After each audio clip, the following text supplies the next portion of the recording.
The Inchcape Rock by Robert Southey. No stir in the air, no stir in the sea. The ship was still as she could be. Her sails from heaven received no motion. Her keel was steady in the ocean.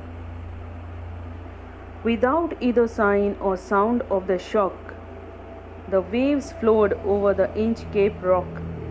So little they rose, so little they fell. They did not move the Inchcape bell. The abbot of Aberbrothock had placed that bell on the Inchcape Rock. On a buoy in the storm it floated and swung, and over the waves its warning rung. When the rock was hid by the surge's swell, the mariners heard the warning bell, and then they knew the perilous rock and blessed the abbot of Aberbrothock. The sun in the heaven was shining gay. All things were joyful on that day. The seabirds screamed as the wheeled round, and there was joyance in their sound. The buoy of the Inchcape bell was seen, a darker speck on the ocean green.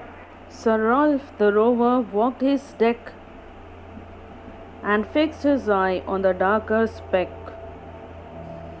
He felt the cheering power of spring. It made him whistle, it made him sing. His heart was mirthful to excess, but the rover's mirth was wickedness. His eye was on the Inchcape float. Quoth he, "My men, put out the boat, and row me to the Inchcape Rock, and I'll plague the abbot of Aberbrothock." The boat is lowered, the boatmen row, and to the Inchcape Rock they go. Sir Ralph bent over from the boat, and he cut the bill from the Inchcape float. Down sank the bell with a gurgling sound. The bubbles rose and burst around. Quoth Sir Ralph, "The next who comes to the rock won't bless the abbot of Aberbrothock." Sir Ralph the rover sailed away. He scoured the seas for many a day, and now grown rich with plundered store, he steers his course for Scotland's shore. So thick a haze overspreads the sky, they cannot see the sun on high. The wind hath blown a gale all day, at evening it hath died away. On the deck the rover takes his stand, so dark it is they see no land. Quoth Sir Ralph, "It will be lighter soon, for there is the dawn of the rising moon." "Canst hear," said one, "the breakers roar? For methinks we should be near the shore." Now where we are I cannot tell, but I wish we could hear the Inchcape bell. They hear no sound, the swell is strong. Though the wind hath fallen, they drift along, till the vessel strikes with a shivering shock. Oh Christ, it is the Inchcape Rock. Sir Ralph the rover tore his hair. He cursed himself in his despair. The waves rush in on every side. The ship is sinking beneath the tide. But even in his dying fear, one dreadful sound could the rover hear, a sound as if with the Inchcape bell. The devil below was ringing his knell. Hello students, isn't the poem so beautiful? Yes, of course, it's a very beautiful poem. The Inchcape Rock by Robert Southey. The Inchcape Rock is a ballad. It's the story of the 14th century attempt by the abbot of Aberbrothock to install a warning bell on Inchcape, a notorious sandstone reef about 11 miles, that is 18 kilometers, off the east coast of Angus, Scotland, near Dundee and Fife, occupied by the Bellrock Lighthouse. Southey was inspired by the legendary story of a pirate who removed the bell on the Inchcape Rock placed by the abbot of Aberbrothock. The poem gives us a message that those who do wrong things will meet with due punishment. Let's start with the first stanza. No stir in the air, no stir in the sea. The ship was still as she could be. Her sails from heaven received no motion. Her keel was steady in the ocean. In the first stanza of the poem, the poet describes the calmness of the sea. The air, the sea, the ship, all were still. The sails of the ship were getting no motion from the wind.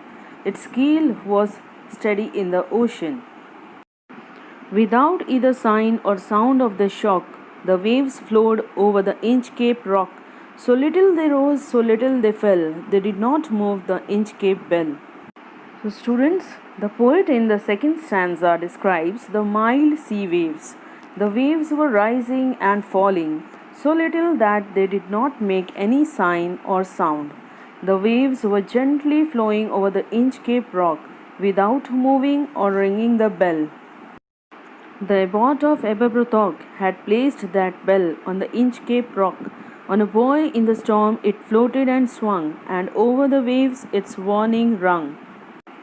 In the third stanza, the poet says that the good old abbot of Aberbrothock positioned the Inchcape bell there on the Inchcape Rock.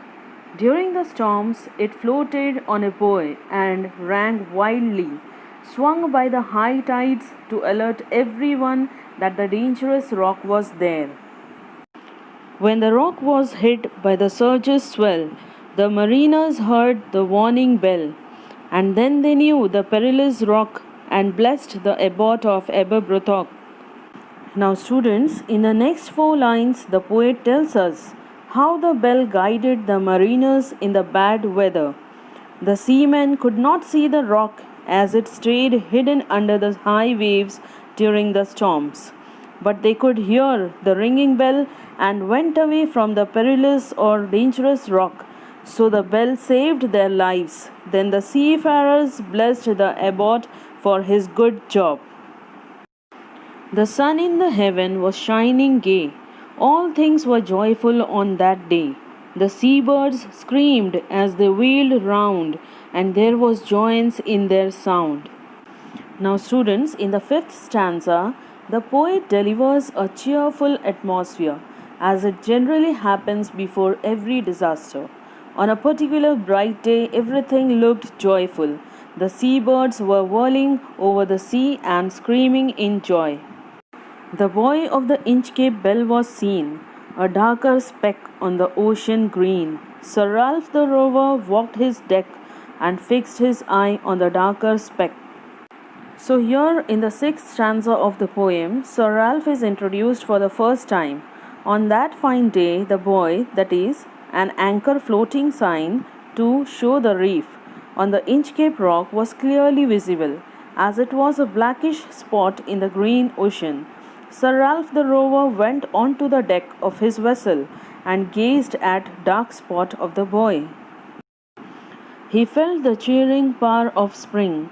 It made him whistle, it made him sing. His heart was mirthful to excess, but the rover's mirth was wickedness.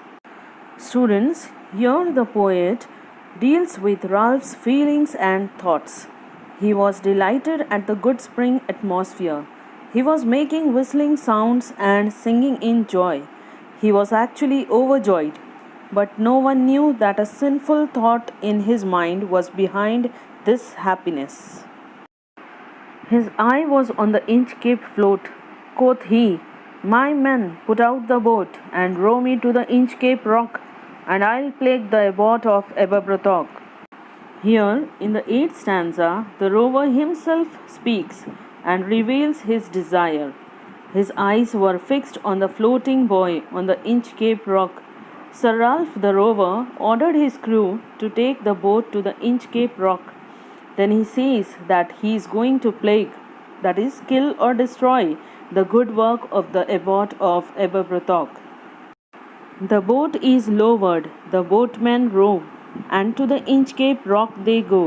Sir Ralph bent over from the boat, and he cut the bell from the Inchcape float. This stanza describes that the rover's men took the boat to the Inchcape Rock. There he bent over the boat and cut the bell from the rock. Down sank the bell with a gurgling sound. The bubbles rose and burst around. Quoth Sir Ralph, "The next who comes to the rock won't bless the abbot of Aberbrothock."